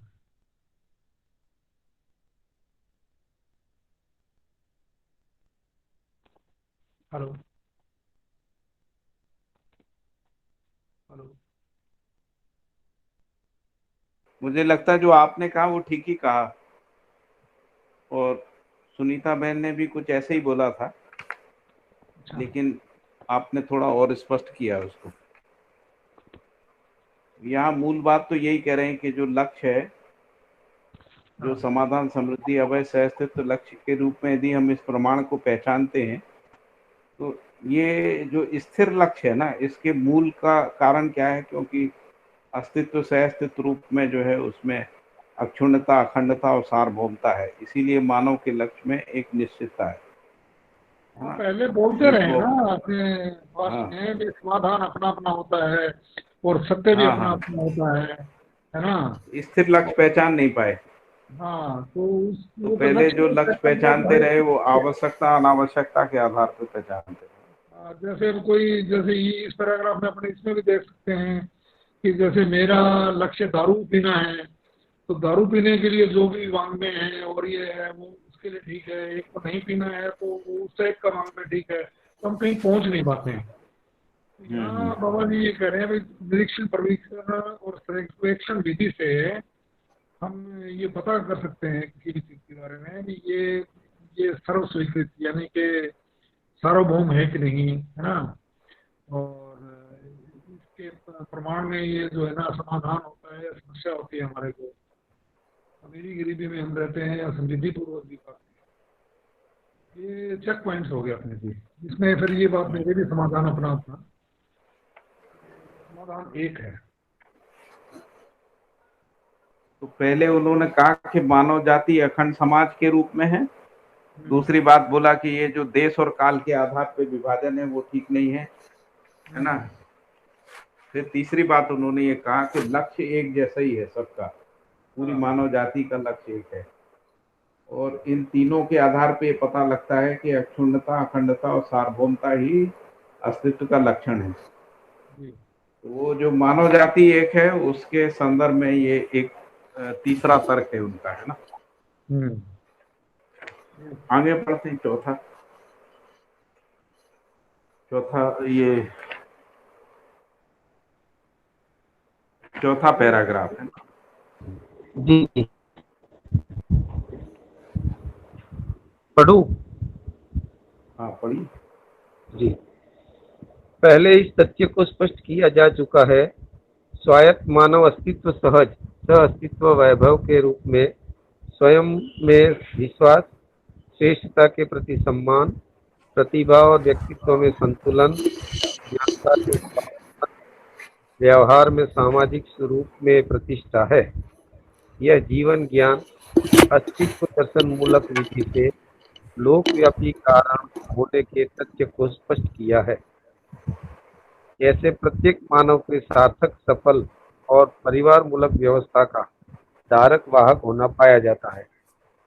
इस विधि से सर्व मानव, स्वायत्त मानव, परिवार व्यवस्था मानव के रूप में शिक्षा संस्कार पूर्वक नित्य वर्तमान होने के आधार पर मानव जाति एक होने का अर्थ अपने आप में नित्य वर्तमान है।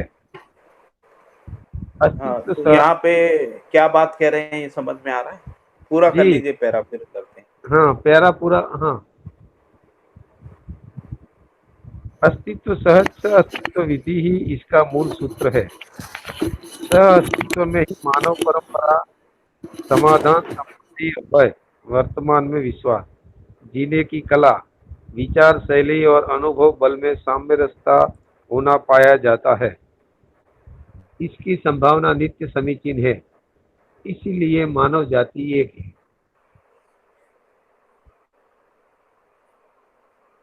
क्या समझ में आया भास्कर भाई? जी भाई। हाँ, तो स्वायत्त मानव अस्तित्व यानी इस धरती पे जो भी मानव परिवार समूह में परिवार में या व्यक्ति के रूप में स्वायत्त होता है, तो सह अस्तित्व वैभव के रूप में स्वयं में विश्वास और वो श्रेष्ठता के प्रति सम्मान, प्रतिभा और व्यक्तित्व में संतुलन और व्यवसाय में स्वावलंबन, व्यवहार में सामाजिक रूप में प्रतिष्ठित है। स्वायत्त मानव इतनी बातों से संपूर्ण होगा और इसके आधार पर उसे जीवन ज्ञान अस्तित्व दर्शक मूलक विधि से लोकव्यापी कारण होने के तथ्य को स्पष्ट किया है। ऐसे प्रत्येक ये बात मानव क्यों बोली गई यहाँ पर? ये बात मुझे लगता है इसलिए बोली गई है कि क्योंकि यदि सभी मानव ऐसे नहीं होंगे, हाँ, तो फिर दो जातियां बन जाएंगी मानव की। एक जाति विद्वान, एक मूर्ख, जी, एक ज्ञानी है, एक अज्ञानी, है ना।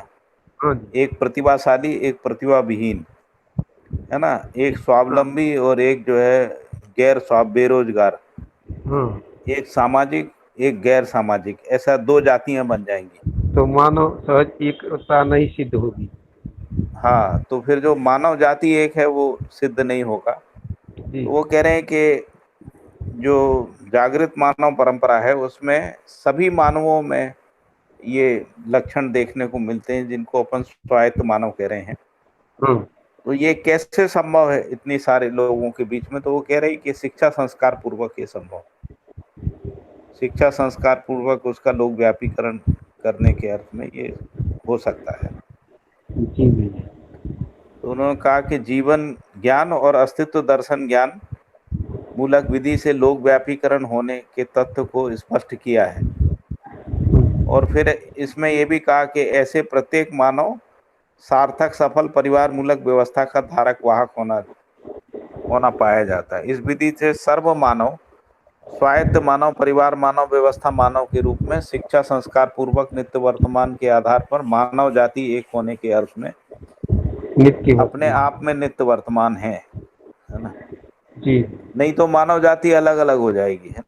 सह अस्तित्व में ही मानव परंपरा, समाधान, समृद्धि, अभय, जीने की कला, विचार शैली, अनुभव बल में सामरस्यता होना पाया जाता है। तो यदि अनुभव संपन्नता होती है तो ये भी एक सामरस्यता मिल जाती है कि सभी में ये सामरस्यता रहेगी। तो भैया अनुभव बल शब्द प्रयोग किया है बाबा जी ने, हाँ, इसका क्या मतलब अनुभव बल? अनुभव बल का मतलब है जैसे बाबा जी ने अस्तित्व सह अस्तित्व है इस बात को प्रतिपादित किया, इसको तर्क सम्मत विधि से जो है मानव जाति के सम्मुख रखा। तो ये जो अनुभव है वो तर्क के साथ, भाषा के साथ एक बल बन जाता है ना, उसको अनुभव बल कह रहे हैं। जी। भैया ये स्वायत्त मानव कौन है? स्वायत्त मानव का मतलब जिसमें स्वयं में विश्वास है, श्रेष्ठता के प्रति सम्मान है, प्रतिभा और व्यक्तित्व में संतुलन है, व्यवसाय में स्वावलंबी और व्यवहार में सामाजिक है, ऐसे मानव को स्वायत्त मानव कहते हैं। और ऐसा मानव अनुभव संपन्न होगा, यानी अनुभव बल से संपन्न होगा, इसलिए वो जीने में प्रमाणित कर पाएगा।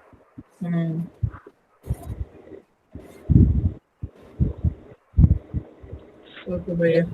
भैया, हाँ जी भैया।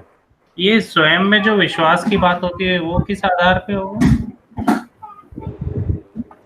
हम लोगों ने पिछले 3-4 एक मिनट में बताता हूँ कौन से नंबर पेज पे है। करूंगा, कर सकूंगा, वो आया था।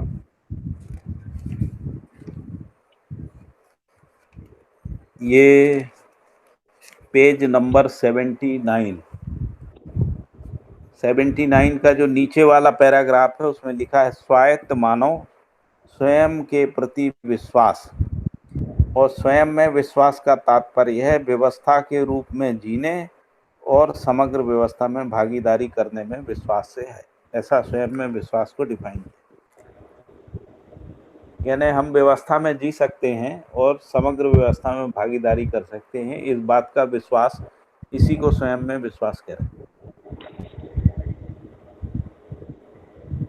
तो यहाँ पे स्वयं में विश्वास भी व्यक्तिवादी नहीं है, क्योंकि जब आप व्यवस्था में जीते हैं तब सह अस्तित्व में जीते, और जब आप व्यवस्था में भागीदारी करते हैं तो सह अस्तित्व के रूप में भागीदारी करते हैं। यानी जो भागीदारी है वो परिवार मानव की भागीदारी होती है। जैसे मान लीजिए कि कोई परिवार समाधान समृद्धि संपन्न होता है ना, तो वो अपने समाधान को और अपनी समृद्धि को परिवार के रूप में भागीदारी करता है, अन्य परिवारों के साथ में, व्यक्ति के रूप में नहीं करता है। और दूसरी बात है कि जब हम ये कह रहे हैं कि हर व्यक्ति जो है वो व्यवस्था में जीता है, तब उसमें स्वयं में विश्वास है। तो व्यवस्था में जीना व्यक्ति का जीना नहीं है, व्यवस्था में जीना संबंधों में जीना होता है, जिसको अपन व्यवस्था में जीना। तो जैसे जीने की जगह क्या है, तो व्यवस्था की मूल इकाई परिवार है। तो यदि परिवार व्यवस्था में जीता हुआ जो मानव है, उसी को हम कहेंगे कि उसमें स्वयं में विश्वास है। यदि वो परिवार व्यवस्था में नहीं जी पा रहा है, इसका मतलब उसमें विश्वास का कमी है, स्वयं में विश्वास नहीं। अब ऐसा व्यक्ति जो स्वायत्त मानव है, जो स्वयं में विश्वास से संपन्न है, वही व्यक्ति परिवार में जीते हुए, परिवार व्यवस्था में जीते हुए परिवार मानव हो जाता है। और यह परिवार मानव जब समाज में भागीदारी करते हैं, अब परिवार मानव एक जिसको अपन कहें कि सम्मिलित आइडेंटिटी हो गई, फैमिली की एक पहचान हो गई, जिसको हम लोग परिवार मानव कहें। तो ये जो परिवार मानव हैं, ये मिलके समाज मानव के रूप में भागीदारी करते हैं, व्यवस्था में भागीदारी करते हैं, तब कहेंगे कि स्वयं में विश्वास पूरा हो गया। परिवार व्यवस्था से विश्व परिवार व्यवस्था तक भागीदारी की निरंतरता में स्वयं में विश्वास, स्वयं में यानी मानव जाति में, क्योंकि हमारा स्वयं जो है वो अपनत्व के दायरे के साथ बढ़ता जाता है। जैसे परिवार के साथ अपनत्व हुआ तो हम परिवार मानव हो गए, समाज के साथ अपनत्व हुआ तो हम समाज मानव हो गए, और समग्र व्यवस्था के साथ अपनत्व हो गया तो हम व्यवस्था मानव हो गए। तो इस तरीके से मानव के अपनत्व का विस्तार है, और ये जो अपनत्व का विस्तार है, यही व्यवस्था में भागीदारी पूर्वक अनन्यता को प्रमाणित करता है, जिसको हम लोग प्रेम का प्रमाण भी कह रहे हैं। कि हमको पूरी मानव जाति से प्रेम है, तभी हम पूरी मानव जाति के साथ अपनी भागीदारी को सुनिश्चित करते हैं। तो ये जो प्रेम है ना, वो भी व्यक्तिवादी नहीं होता है। हमारा जो प्रेम है वो परिवार में प्रमाणित होता है, परिवार का प्रेम समाज में प्रमाणित होगा, समाज का प्रेम जो है व्यवस्था में प्रमाणित होगा। और यदि पूरी मानव जाति में प्रेम है, तो जो प्रकृति की व्यवस्था में भागीदारी करेगा मानव, तो वो मानव का प्रेम प्रकृति के साथ जो प्रेम है उसका प्रमाण आएगा। तो इस तरीके से स्वयं में विश्वास को समझा जा सकता है। समझ में आ रहा है? मैं समझा पा रहा हूँ कि नहीं? हाँ भैया, बहुत बढ़िया से। मूलतः सातों संबंध में उभय तृप्ति हो जाए, ऐसे देख सकते हैं। हाँ जी, सातों संबंध में उभय तृप्ति होना एक बात है, एकत्व होना दूसरी बात है। जी भैया। तो एकत्व में क्या है, जो परिवार में संबंध है पहले वहां एकत्व होगा, है ना? जी भैया।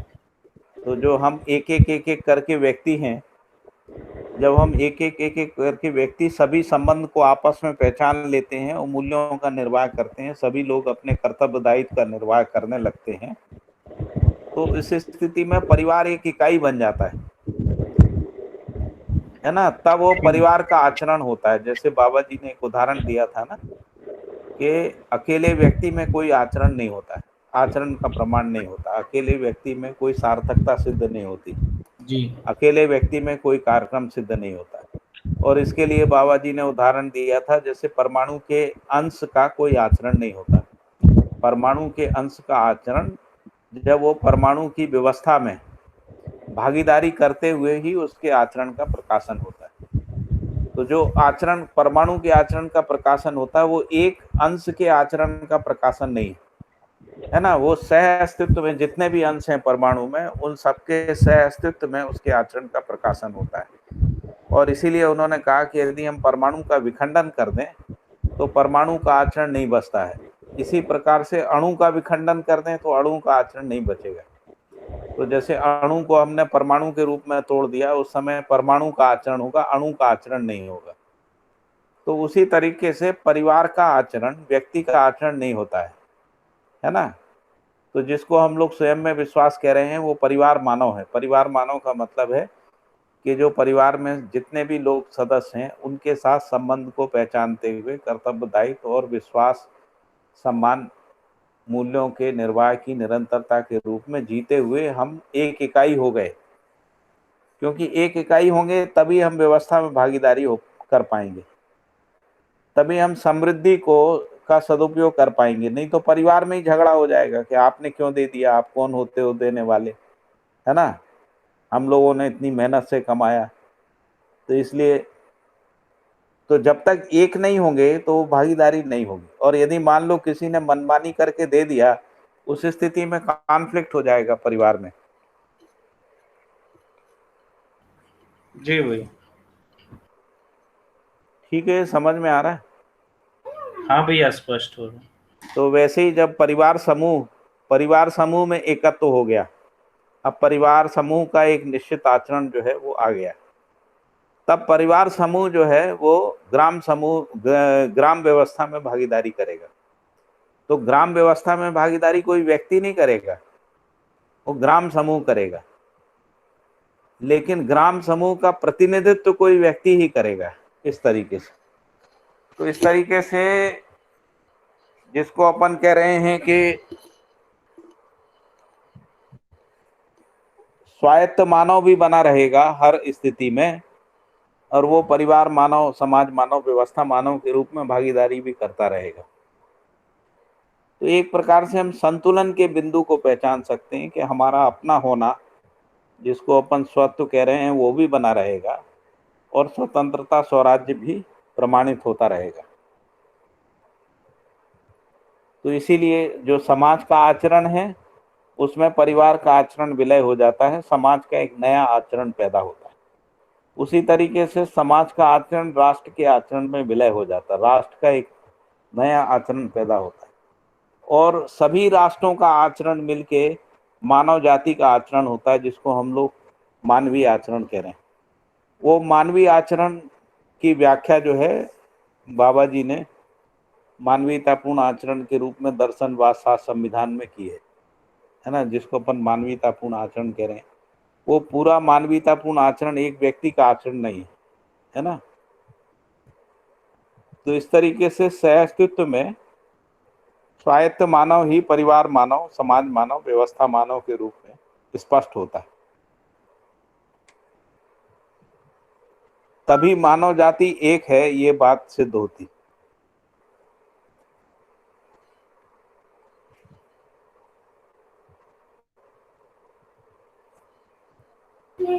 और इसी क्रम में ये चेतना विकास होगा ना भैया, और अखंड समाज के रूप में। इसी का नाम चेतना विकास है। पहले चेतना विकास के रूप में न्याय का प्रमाण है, फिर न्याय और धर्म का प्रमाण है, फिर न्याय धर्म सत्य का प्रमाण है। तो न्याय से न्याय धर्म और न्याय धर्म से न्याय धर्म सत्य, इस तरीके से चेतना विकास है। उसी को मानव देव मानव दिव्य मानव बोलते। बढ़िया बढ़िया भैया। ये लास्ट वाला एक बार रिपीट करिएगा, न्याय धर्म सत्य का जो आपने कहा, परिवार मानव देव मानव दिव्य मानव का।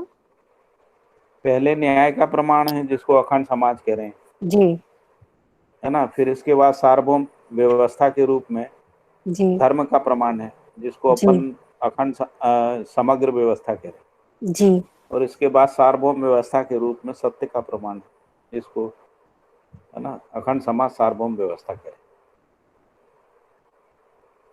पहले न्याय का प्रमाण अखंड समाज हो गया। पहले न्याय का प्रमाण है। न्याय का प्रमाण का मतलब है हम सातों संबंध में जी, है ना, संबंध में बिना किसी, जिसको कहें कि बिना द्वेष के जी सकते, निर्द्वंदता के साथ जी सकते हैं, स्वतंत्रता के साथ जी अखंड सकते हैं। समाज हो गया ना प्रमाण। हाँ जी। और तो वो अखंड हाँ तो वो अखंड समाज मानसिकता का प्रमाण हो गया है ना जी। अब हम ऐसे परिवार मानव हो गए और परिवार समूह के रूप में 10 परिवार समूह मिलके एक ग्राम, और ग्राम में पांचों व्यवस्थात्मक कार्यक्रम स्थापित हो गए और इन सब में सामरस्यता हो गई। परिवार की सामरस्यता परिवार समूह से, और ऐसे 10 परिवार समूह की सामरस्यता ग्राम के साथ, है ना, जिसको अपन ग्राम व्यवस्था कह रहे हैं ना। और ये जो ग्राम सभा है, उसकी सामरस्यता पांचों व्यवस्थात्मक समितियों के साथ, जिसको शिक्षा संस्कार से लेकर स्वास्थ्य संयम तक है।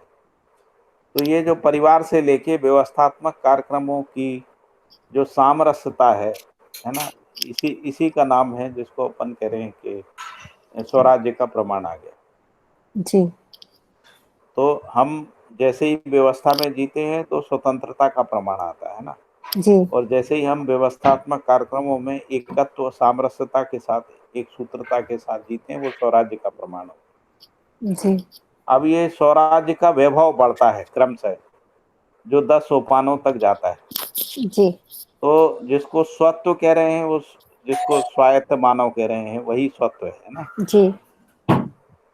फिर जिसको हम परिवार मानव कह रहे हैं, वो स्वतंत्रता का प्रमाण है, क्योंकि जब हम संबंध में बिना किसी द्वंद्व के, लड़ाई झगड़े बैर विरोध के हम जी लेते हैं, शिकायत मुक्त विधि से जी लेते हैं, नकारात्मक भाषा का उपयोग कर रहा हूँ, है ना जी। तो उस विधि से जी लेते हैं, इसका मतलब हम स्वतंत्र हैं, हम कोई बंधन में नहीं है। सारा बंधन संबंध में नहीं जी पाने के कारण से ही होता है। यदि संबंधों में स्वीकृति रहती है तो स्वतंत्रता रहती है, संबंधों में अस्वीकृति रहती है तो बंधन रहता है ना, क्योंकि फिर हम स्वतंत्र नहीं रहते हैं, दबाव या प्रभाव में रहते हैं। तो दबाव और प्रभाव में स्वतंत्रता नहीं है। तो परिवार मानव में स्वतंत्रता का प्रमाण है।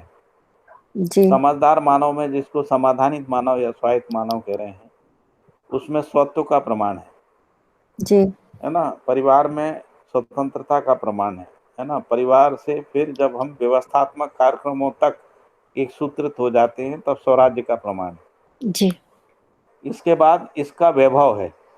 वैभव का मतलब होता है जैसे परिवार एक हो गया, यानी हमारा जो स्वत्व है उसका वैभव बढ़ गया। जी और जब परिवार समूह एक हो गया तो परिवार की स्वतंत्रता बढ़ गई, यानी परिवार का वैभव बढ़ गया, है ना।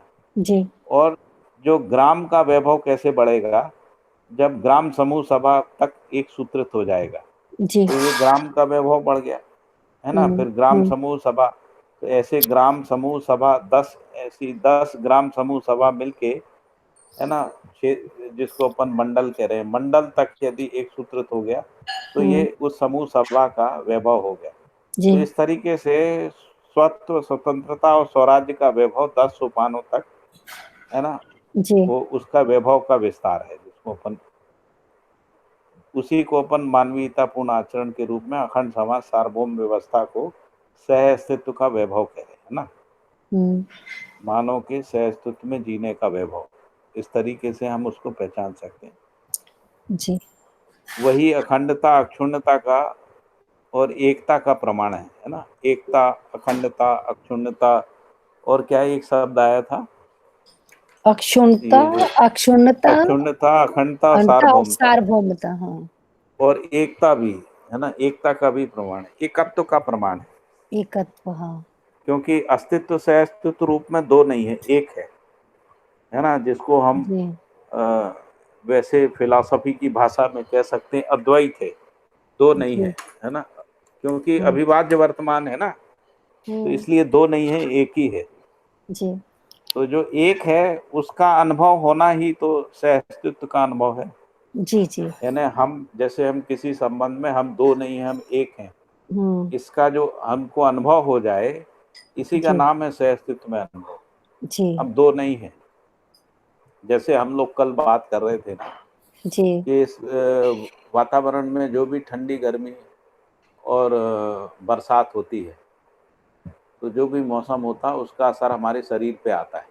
हम्म जैसे हम किसी कमरे में सो जाएं, अपने बंद कमरे में, जिसमें हमको सूर्य का प्रकाश ना भी हो, है ना, हम्म हम्म, तो भी हम देखेंगे कि सूर्योदय का समय और जब घोर रात्रि होती है उसका असर शरीर पे आता जी है ना। हम्म तो जैसे ही सूर्योदय होता है, जैसे दिन के समय हमको कमरे में तो अंधेरा है एकदम, हमको हम्म पता नहीं है दिन है कि रात है, हम्म लेकिन जो शरीर है वो पहचानता है कि अभी दिन है हम्म और अभी रात है ना। हम्म, इसको अध्ययन करके देखा जा सकता जी है ना।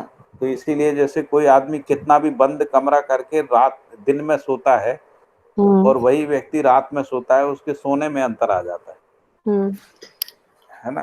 तो इसका जी मतलब है कि शरीर का वातावरण के साथ सह अस्तित्व है। जी तो ये सह अस्तित्व निरंतर बना ही रहता है, हम हम्म पहचान नहीं पाते हैं, है ना। यदि हम पहचान के जीते हैं हम्म तो हम स्वाभाविक रूप से व्यवस्था में जीने लगते हैं। जी तो वैसे ही मानव जाति अखंड ही है, एक ही है, लेकिन वो अपने एकता को नहीं पहचान पा रही है, अखंडता को नहीं पहचान पा रही है। जिसको अपन कहें व्यवहारवादी समाज के रूप में जो अखंडता है, अक्षुण्णता है, उसको नहीं पहचान पा रही है। और उसको हम्म नहीं पहचानने का मूल कारण यही है कि मूल्यों का अनुभव नहीं, जी विश्वास, सम्मान, प्रेम, स्नेह का अनुभव नहीं, है ना। हम्म तो ये जो विश्वास, सम्मान, प्रेम, स्नेह, ममता, वात्सल्य आदि है, ये एकत्व का आधार है। जैसे विश्वास होता है ना दो लोगों में, जैसे एक हम्म, परिवार में सभी संबंधों में लोगों का विश्वास हो जाए जी तो वो परिवार एक हो जाता है ना। अब क्योंकि हम्म सब में विश्वास है इसलिए एक हो जाता है। तो इसलिए हर मूल्य जो है वो एकता, एकत्व को बनाता है। जैसे मान हम्म लीजिए सभी का आपस में प्रेम हो जाए तो एक हो जाते हैं। हम्म इसी के आधार पे पूरी व्यवस्था की कल्पना की है बाबा जी ने। हम्म जैसे नहीं तो सारे झगड़े खड़े हो जाएंगे, किसकी जी प्रॉपर्टी होगी, किसी की लिखा पढ़ी होगी, रजिस्ट्री होगा, लाभ हानि होगा, ये सब बना रहेगा यदि मान लीजिए अलग अलग है, एकत्व तो नहीं है ना।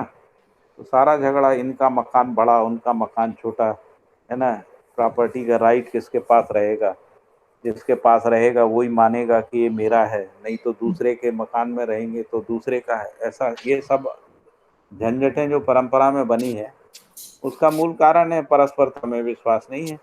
जी जैसे मानव संतान जन्म लेता है ना, तो वो अपने माता पिता के साथ एकत्व को पहचाने ही रहता है।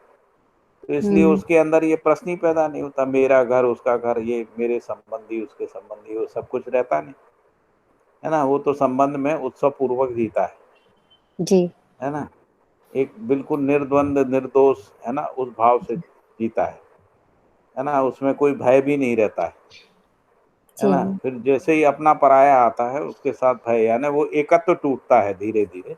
जी तो जबकि हमारा जीना अखंडता में ही होता है। तो ये जो अखंडता को पहचान पाना, इसी का नाम है सह अस्तित्व में अनुभव, जिसको हम सह अस्तित्व में अनुभव कह रहे हैं। तो अखंडता को, अक्षुण्णता को, एक सूत्रता को, एकत्व को, है ना, तो इसको पहचानने का मूल आधार जो है वो मूल्य ही है। यदि मूल्यों का अनुभव नहीं है तो फिर होता नहीं है, और कोई विधि से होता नहीं, और कोई विधि से समानता भी नहीं होती है ना। जी जैसे मान लीजिए परिवार का समान लक्ष्य हो जाना, यानी पूरे परिवार का लक्ष्य समाधान समृद्धि पूर्ण हो जाना। यदि मान लीजिए एकत्व तो नहीं है तो होगा ही नहीं, सबका लक्ष्य अलग होगा। जी कोई कहेगा हमको नौकरी करना, कोई कहेगा हमको आर्मी में जाना, कोई कहेगा हमको जो है वो व्यापारी बनना, पॉलिटिक्स में जाना, सबका अलग अलग हो जाएगा लक्ष्य विविधता के आधार पे। तो मानव लक्ष्य एक नहीं होगा, जी क्योंकि और यदि मानव ही अलग अलग है तो मानव जाति एक नहीं होगी, मानव जाति अनेक हो जाएगी। जैसे अभी तक है, जो बाबा जी ने 11 डिस्क्रिमिनेशन बताए, उसके आधार पे मानव जाति अलग है ना। रंग, नस्ल, धर्म, जाति, मत, पंथ आदि, भाषा, क्षेत्र, इन सब के आधार पे अलग अलग। और ये जो अलग अलग है वही तो समस्या है, जिसको अपन समुदाय चेतना कह रहे हैं, वही समस्या है। तो समुदाय चेतना में मानव जाति एक है, इसका अनुभव नहीं हो सकता जब तक हम समुदाय चेतना से मुक्त होकर व्यवहारवादी समाज के रूप में अपने को अनुभव नहीं कर पाते हैं, है ना। तब तक मानव जाति एक है ये भी नहीं सिद्ध होगा, प्रमाणित नहीं होगा। उसके पक्ष में वो तर्क दे रहे हैं बाबा जी, ताकि हम अपने एकत्व को पहचान सकें, सह अस्तित्व को पहचान सकें। ठीक है दीदी, बहुत ही बढ़िया भैया। एकत्व का आपने बहुत ही अच्छे से विस्तार किया, और जो स्वत्व का जो वैभव है, 10 सोपानी व्यवस्था अंतरराष्ट्र, बहुत ही सुंदर रखा।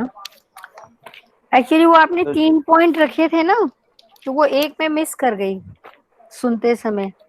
आपने कहा न्याय का प्रमाण है अखंड समाज मानसिकता ना, थोड़ा धर्म का है, समाधान का प्रमाण है सर्वतोमुखी समाधान, धर्म का प्रमाण सर्वतोमुखी समाधान जी, और सत्य का प्रमाण अखंड समाज सार्वभौम व्यवस्था, और सत्य का प्रमाण अखंड समाज सार्वभौम, मतलब वो सेम दोनों को मिला दिया जी। हाँ, बस यही मिस कर गई थी बस। पर बहुत अच्छा हुआ इसकी रिकॉर्डिंग तो हो ही गई।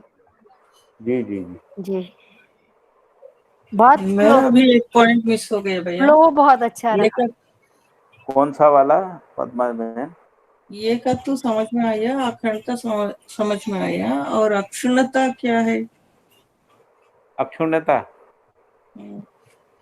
अक्षुण्णता का मतलब होता है कि जो अखंडता है वही अक्षुण्णता के रूप में निरंतर बने रहने के अर्थ। Okay okay. अक्षुण्ण शब्द जो है वो क्षरण के विपरीत है ना। क्षरण का मतलब होता है ह्रास होना, पतन होना, है ना, नाश होना, उसको कहते हैं। उसके विपरीत में कोई शब्द है तो वो है अक्षुण्णता। जैसे अस्तित्व जो है वो अक्षुण्ण है, यानी जो व्यापक वस्तु है वो नित्य है, नित्य है, और जो प्रकृति है वो शाश्वत है। तो नित्यता भी अक्षुण्ण है और जो शाश्वतता है वो भी अक्षुण्ण है। और इन दोनों का जो सह अस्तित्व है वो अखंडता है, जिसको अपन अखंडता कहते हैं। अखंडता का मतलब है कि जो व्यापक वस्तु है और जो एक एक प्रकृति है ये अखंड है ना। अखंड है मतलब एक ही है, उसका खंड खंड नहीं हो सकता, है ना। तो अनंत प्रकृति होते हुए भी व्यापक वस्तु के साथ अखंड है, तो उसको अखंडता कहते हैं, है ना, ऐसे। और अक्षुण्णता का मतलब है कि दोनों का नाश नहीं होता है ना। मूल प्रकृति के रूप में जो प्रकृति है वो शाश्वत है, और मूल व्यापक वस्तु के रूप में जो मूल वस्तु है वो भी अक्षुण्ण है, क्योंकि वो नित्य है, जैसी है वैसी ही रहती, इसलिए वो अक्षुण्ण है ना। ठीक है ना, ये दोनों बातें। थैंक यू भैया। आगे पढ़ें भास्कर भाई। भैया हाँ जी भैया। पढ़िए आगे। अच्छा 10 पाठक बज भैया। गया क्या? हाँ हाँ कह रहे हैं कुछ। भैया, एक प्रश्न था जी। क्या, ये जो सोपान है ना, हाँ। अपने जितने भी सोपान है, तो अनुभव के बाद ही ये सोपान होंगे, या मतलब मुझे क्लियर नहीं है। कुछ लोगों का अनुभव होगा तभी होगा, या ये कुछ सोपान बन जाएंगे उसके बाद होगा, मतलब कैसा है? जागृत परंपरा यानी पहले मानव हो जाएंगे, मतलब अनुभव पहले होगा सब। यदि आप जीने को देखें तो 10 सोपान में ही जीना होता मानव का, है ना। जी। अभी भी जो जीना है, हम केवल सोपानों को पहचाने हुए नहीं है। जैसे मान लीजिए कि प्रकृति अखंड है ना, जो सहअस्तित्व है वो अखंड है, तो क्या हमारे पहचानने के बाद अखंड होगा या अखंड हो रहता ही है? है ही रहता ही है। तो इसी तरीके से जो सार्वभौम व्यवस्था है वो रहती है, जैसे परमाणु में व्यवस्था है, हम उसको पहचाने या ना पहचाने वो व्यवस्था रहती है। हम अच्छा। यदि उसकी व्यवस्था को पहचानते हैं तो हम उसके साथ जी पाते हैं। जैसे जो अपना पृथ्वी का सूर्य के साथ एक संबंध है, और पृथ्वी सूर्य के साथ व्यवस्था में एक निश्चित अच्छी दूरी पे है, नियंत्रण की स्थिति में रहते हुए, है ना, सूर्य का चक्कर लगाती है ना। हम यदि इसको नहीं भी पहचानते हैं तो भी वो ऐसे ही करती रहती। तो इसलिए आदमी के पहचानने से व्यवस्था का कोई संबंध नहीं, व्यवस्था तो नित्य शाश्वत बनी ही रहती ठीक है भैया, बहुत बढ़िया। है ना। तो जैसे मानव अखंड समाज ही होता है, हम पहचान नहीं पाते हैं, बस इतनी सी गलती है, और कुछ नहीं। जैसे ही पहचानते हैं तो अखंड समाज में ही रहते है ना। हाँ, मानव ऐसे ही तो जीना चाहता है, बस पहचान ही नहीं रहा है, भटक रहा है, हाँ भ्रमित है, पहचान नहीं रहे।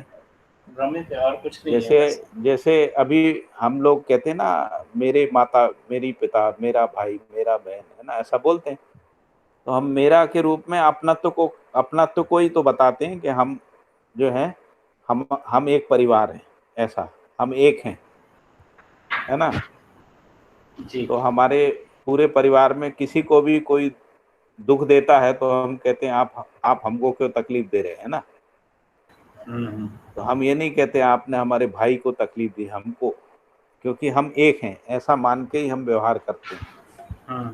ये पहचान जितनी स्पष्ट होती जाती है उतना एकता हो जाती है, एकत्व हो जाता है, उतना हमको सहअस्तित्व का अनुभव हो जाता है ना। जिसको अपन कहें कि सहअस्तित्व का भास आभास हो जाता है, प्रतीति हो जाती है। जितना जितना हम एकत्व को पहचान पाते हैं उतना उतना हमको जो सहअस्तित्व में अनुभव है उसका भास आभास प्रतीति होता जाता है। एक बार पूरा होने के बाद उसकी निरंतरता रहती है।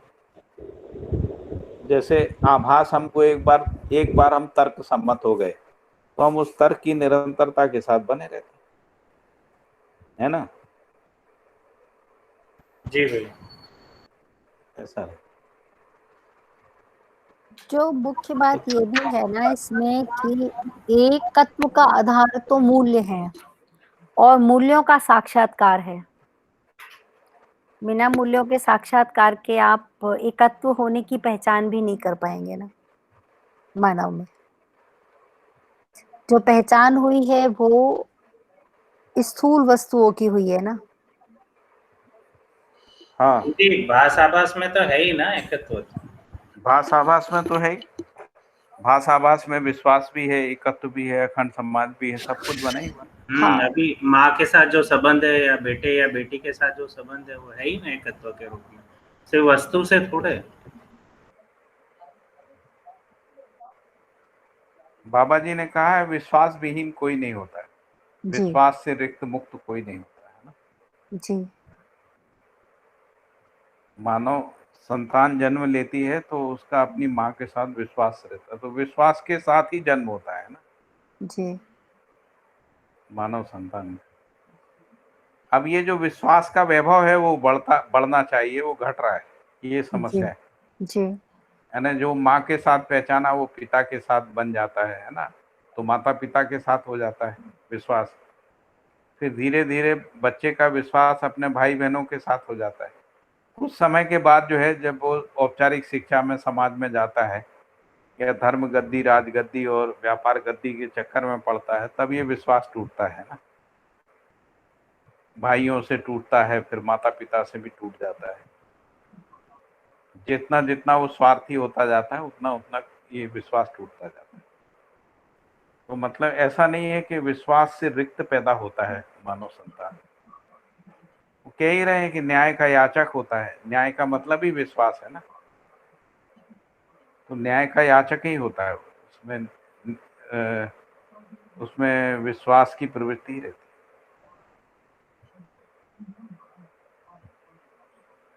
विश्वास से रिक्त कोई नहीं होता है, स्नेह भी रहता ही है, माता पिता का बच्चों के साथ प्रेम भी रहता ही है। वो प्रेम का क्या प्रमाण है कि वो अपने बच्चे को शिक्षित दीक्षित संस्कारित करना चाहते हैं, उसको स्वावलंबी बनाना चाहते हैं, उसको एक जिम्मेदार नागरिक बनाना चाहते हैं, यानी व्यवहार में सामाजिक बनाना चाहते हैं। ये सब हम चाहते हैं ना, जी तो ये प्रेम का ही तो प्रमाण है। भले प्रेम पूरी तरह से प्रमाणित नहीं है, लेकिन प्रेम का भास आभास है ना। तो हम मूल्यों के बिना होते ही नहीं है, मूल्यों के बिना जितना मानव है वही तो उसकी दुख और पीड़ा है, बस उतना ही है। तो यदि दुख पीड़ा को भी समझने जाए तो आदमी 24 घंटे दुखी पीड़ित थोड़ी रहता है, ठीक बात है। तो बाकी समय तो वो सुखी ही रहता है।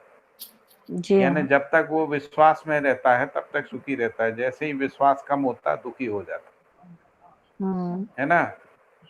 जैसे ही प्रेम कम होता है स्नेह कम होता है, और ये विश्वास प्रेम स्नेह कम तो कभी होते ही नहीं है, क्योंकि ये तो व्यापक वस्तु है, तो इसमें कम ज्यादा की कोई बात ही नहीं। तो जैसे ठीक ही वहां से ध्यान हटता है, विश्वास पे से ध्यान हटके इंद्रियिकता श्रृंगारिकता पे ध्यान जाता है। इंद्रियिकता श्रृंगारिकता को प्राथमिक मान लेता है, विश्वास को सेकेंडरी मान लेता है। उसी का नाम है विश्वास का कम होना। जी जबकि विश्वास ना तो कम होता है ना बढ़ता है, विश्वास तो बना ही रहता है। तो जैसे ही हम वहां से शरीर से इंद्रियों से विषयों से ध्यान हटा के संबंध पे ध्यान ले जाते हैं, हम अपने अंदर विश्वास को पाते हैं। क्योंकि विश्वास तो कहीं गया ही नहीं है ना, वो तो प्राप्त वस्तु जी है ना। क्योंकि विश्वास की व्यापकता है इसलिए वो सबको प्राप्त है। तो इसलिए हमको कहीं से विश्वास लाके स्थापित करना ऐसा नहीं है। विश्वास के साथ ही रहते हैं हम, निरंतर विश्वास में ही जीते हैं। उसकी सत्ता तो बनी ही रहती है। हमारा उठना बैठना चलना फिरना बोलना खाना पीना है ना, संबंध निर्वाह करना सब विश्वास में ही होता है। विश्वास भी ना हम चल सकते हैं ना बोल सकते हैं, है ना हम पानी पी सकते हैं ना खाना खा सकते हैं ना श्वास ले सकते हैं। हम श्वास भी विश्वास पूर्वक ही लेते हैं, है ना। जी अविश्वास हो जाए, यदि वायु पे अविश्वास हो जाए तो हम सांस नहीं ले पाएंगे। हाँ, मजे की बात देखिए ना, रोज 8 घंटे शरीर छोड़ के सो भी तो जाते हैं, नहीं तो सो ही नहीं सकेंगे।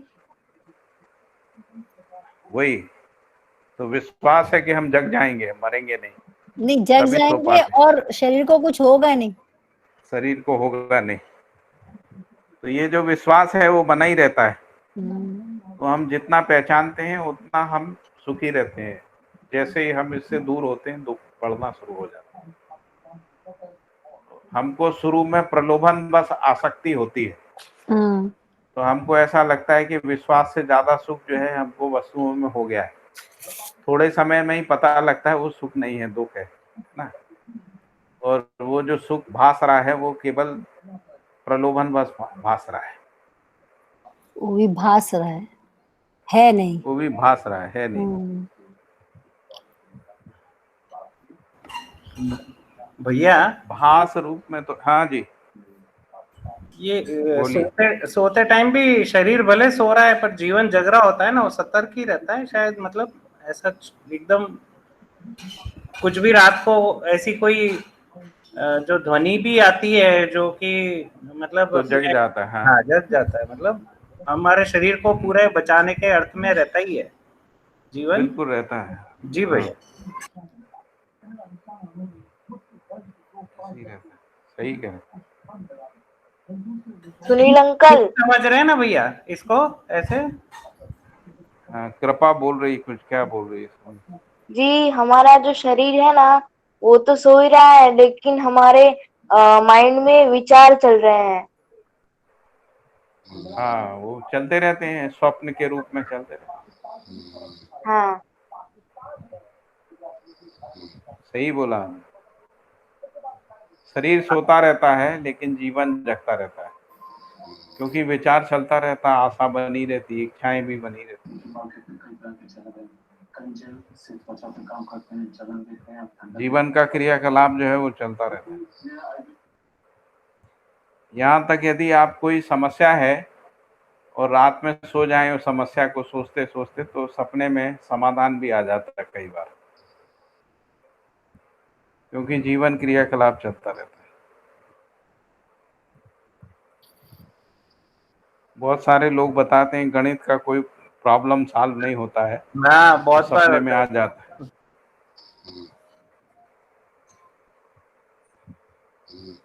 हम एंट्रेंस की तैयारी करते थे तो आधी रात को उठ के कोई सम रह गया होता तो पूरा करते थे। ठीक है, फिर अभी इजाजत लेते हैं, है ना? कल मिलते हैं। जी भैया। हाँ भैया। हरिहर। हरिहर। भैया हाँ, आज के दिन आप सभी को टीचर्स डे का सादर प्रणाम। थैंक यू, धन्यवाद। आपको भी हम लोग मेरी तरफ से भी भैया कृतज्ञता। कल संडे है भैया, कल संडे, कल तो बंद रहेगा, परसों मिलेंगे, है ना? जी भैया। भैया हम सब की तरफ से टीचर्स डे। प्रणाम भैया, बहुत बहुत। अरे हम सब शिक्षक हैं, सबको एक दूसरे को धन्यवाद प्रणाम। हाँ भैया, पर श्रेष्ठता मतलब आपकी वजह से हम लोग यहाँ पे हैं, मतलब हमारी स्थिति ऐसी, तो हम लोग कृतज्ञ हैं। मेरी तरफ से भी और सबकी तरफ से कृतज्ञता व्यक्त करते हैं, आपकी और सबकी। भैया एक सब्जेक्ट से हट के कुछ पूछना था। पूछिए बताइए। ये पितृपक्ष के बारे में क्या बोल रहे हैं बाबा जी, आपका क्या विचार है? जो होता है परंपरा में जो चलता है। यही बोला है